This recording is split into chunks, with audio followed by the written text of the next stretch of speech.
Hi everybody, Dr. Sam Gaston here with North Texas Sport and Spine, starting a new video series for you. Last month, January, we covered football injuries with playoffs starting, and now it's February, and that means pitchers and catchers start reporting for baseball season. So we're going to cover some common baseball injuries, some of which will relate to the average population and some that are pretty professional baseball specific. So starting out, we'll start with a common injury, and that is going to be rotator cuff muscle strains. As we've covered before, the rotator cuff is a series of four muscles in the shoulder here. The supraspinatus, which comes across the top here, the infraspinatus, which sits on top of the shoulder blade and comes across as well.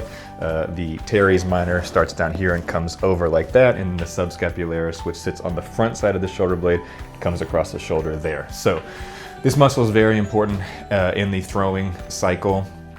The posterior rotator cuff muscles, the infraspinatus and the teres minor, are really important when you're in the cocking phase. They provide some external rotation through there, and then all of the muscles provide some function during the deceleration phase after the release of the ball to help control the shoulder and the arm as it's coming forward through there. The main job is those muscles are going to do is going to be depressing the shoulder blade into the actual shoulder there, to control and provide stability for the arm.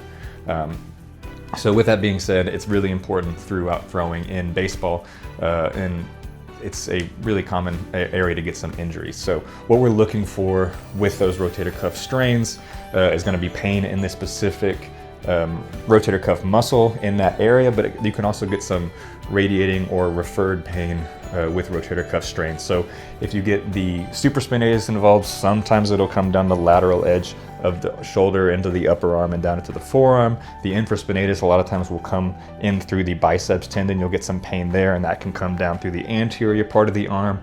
The teres minor, if that's going to provide any referred pain, it's going to be to the back side of the upper arm. And then the subscapularis is going to be to the inside portion of the upper arm, and occasionally down into the wrist. So those are some areas you can get referred pain with those rotator cuff strains.